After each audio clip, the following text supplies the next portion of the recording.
It's the experience of a lifetime for Riley Leonard. The former Pirates QB has led his team to a college football playoff that is the first of its kind. The Fighting Irish finished the regular season at 13-1 and the number 7 seed going into the postseason behind the senior transfer from Duke.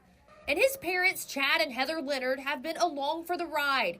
And Proud doesn't even begin to cover how they feel of their middle son. I mean, it's been amazing. Riley's worked so hard his whole life to get to this point. So just watching him accomplish his dreams to be, where he's always wanted to be, has been, such an amazing moment for a parent to be able to see that happen. During his time at Fairhope High, Leonard was a multi-sport athlete, playing quarterback on the Pirates football team, but he also played basketball and baseball. He had offers to play football and basketball in college, but upon graduating in 2021, Leonard ultimately decided to stick to the gridiron and sign with Duke. Leonard played for the Blue Devils from 2021 to 2023, but after head coach Mike Elko took the Texas A&M job, Leonard hit the portal and signed with Notre Dame for his senior year. His great-grandfather on his mother's side actually played for the Fighting Irish, but the connection to Notre Dame isn't the only cool thing they share as a family. Riley and his mom also share a unique pregame ritual. Hey Riley, you suck.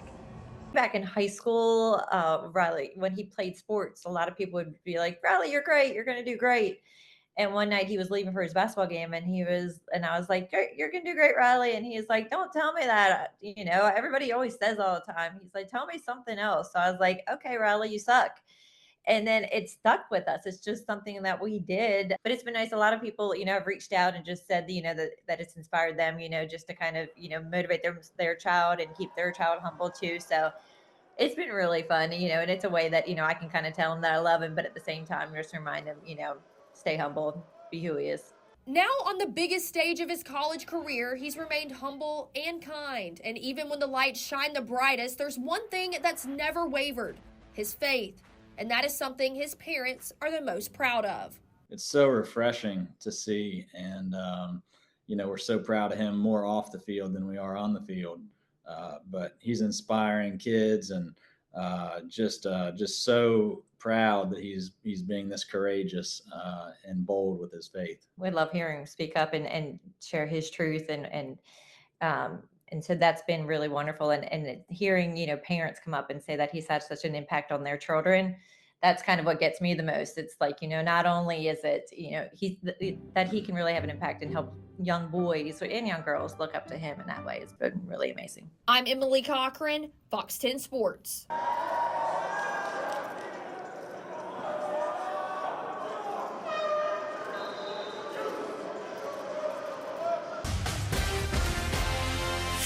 Well, here's a feel-good story for your Friday. We know that playing sports and being part of a team establishes bonds that can last a lifetime.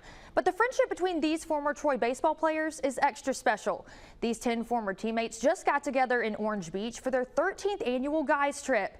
I caught up with the former players to find out how they've stuck together after all this time.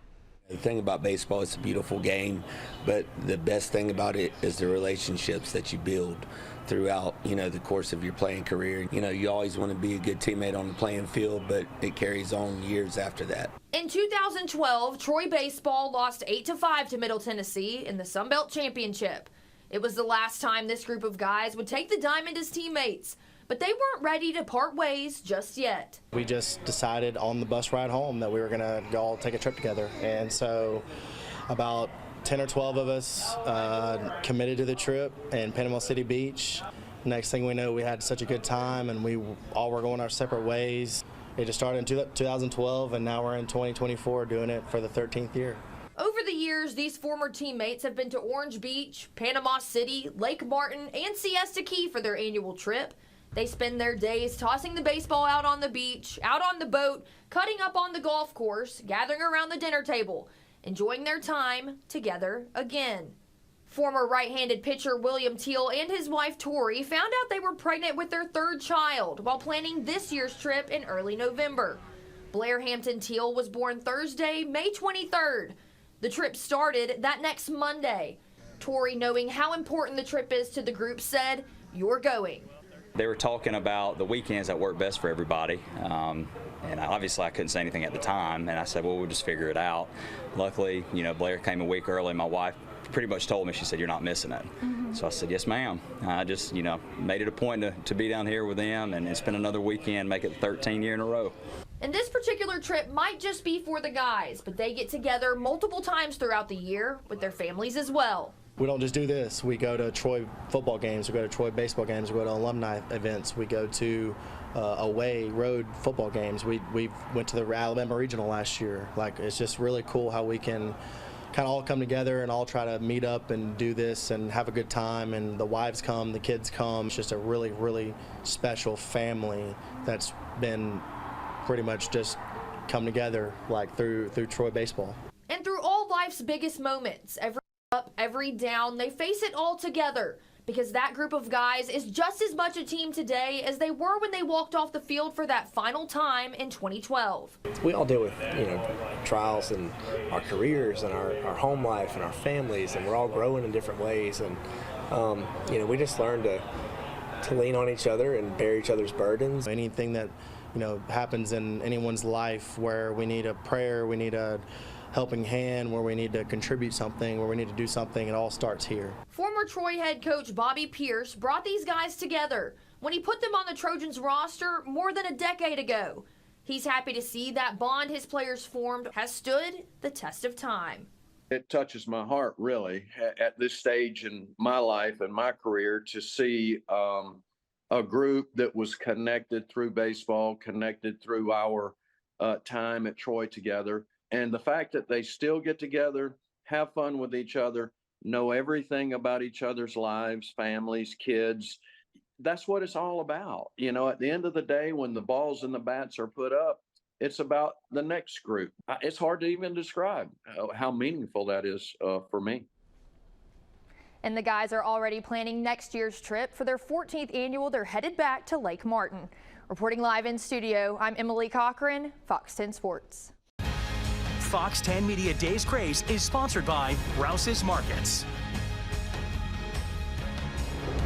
And the Media Days craze continuing in Dallas today for SEC Media Days. Yep, our sports director Emily Cochran and Dacian Smith have been there all day today. We've been checking with them.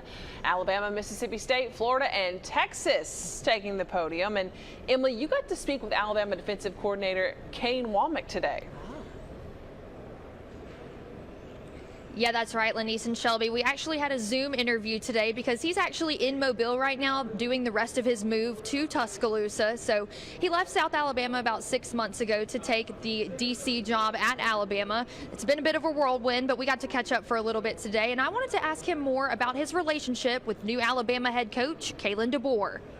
New Alabama head coach Kalen DeBoer and his defensive coordinator Kane Womack have a relationship that began back in 2019 when the two were coaching at the University of Indiana. Womack was brought in by head coach Tom Allen to be the DC for the Hoosiers and told Womack, "Find me the best OC out there." And of course, it was Kalen DeBoer. And so we kind of vetted a lot of guys out, and it was clear that this offensive coordinator from Fresno State was doing a tremendous job. And he and I really hit it off from the word go. And so there was a little bit of back and forth there. In fact, he turned us down once or twice, maybe, if I remember correctly. And then finally, I was going into recruiting a school actually in Pensacola. And he called me and said, "Hey, is there any chance I assume that job is now, taken?" And I said, "No, job's still open if you're interested." And he was hired a day later. The two only coached at Indiana at the same time for one season, but they built a bond that has lasted over the years. Now they're reunited, taking on the biggest college football job in the country. I asked Womack what was it about that season at Indiana that solidified their relationship as coaches and friends. Coaches, when they see things in a similar fashion, right, we're like-minded individuals in terms of how we see coaching, how we see leading young men, leading a staff. And so Kalen and I have just always had that connection from day one. For Womack, leaving South Alabama and Mobile behind wasn't easy, but he only would have done it for this job. The opportunity for two people who always hoped to coach together again is now a reality, and at Alabama no less, the premier coaching job. Womack is finishing up his move from Mobile this week and officially calls Tuscaloosa home. But Mobile is somewhere he'll always come back to. You know, Mobile guys are always going to be special to me. That's just the way that I feel about it. This is now my home and probably will forever be my home. I'll probably retire here one day. Now don't go anywhere. We'll be right back here tonight at 9 with more SEC Media Days coverage. Reporting live from Dallas, I'm Emily Cochran, Fox 10 Sports. The Leroy football program has had a lot of success over the years, and that can be credited to not only the talented players on the team, but the coaching staff. They've had to overcome a unique set of circumstances over the last 2 seasons. Our sports director, Emily Cochran, with the story. Leroy coaches Jason Massey and Chan Lowe have a special relationship and an interesting story. Massey has been the head coach of the Bears program for the last 12 seasons. He's also in the National Guard. Last season, over Labor Day weekend, he received orders to deploy with his Alabama unit. He led Leroy to a win over St. Luke's in Week 6 and then called on his defensive coordinator of the last 8 years, Chan Lowe, to take the reins.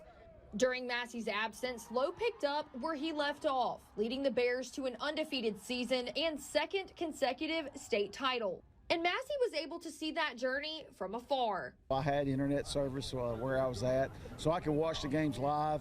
And of course, I spent a lot of time on the phone calls. And, you know, we probably talked during the season, probably every day. Every day we talked and bouncing ideas off each other and talking about scheme-wise and just kind of a lot of times answering questions. You know, he had to wear a lot of hats. Some of those hats he had never been used to, and it's kind of, hey, answering the question, hey, Coach, what do I do in this situation? And just trying to give him that friendly advice. Leroy started the 2024 season like they ended 2023, without Massey. But Lowe kept the momentum rolling. They dropped their season opener to 3A Thomasville, but went on to win 10 straight games and made it all the way to the second round of the playoffs. Massey returned home right before the first round when the Bears faced Pickens Academy. Leroy defeated the Pirates 43-20 to advance to round 2, where they dropped a close one to Georgiana, 16-14. But coaching on the sideline together once again this year wasn't over just yet.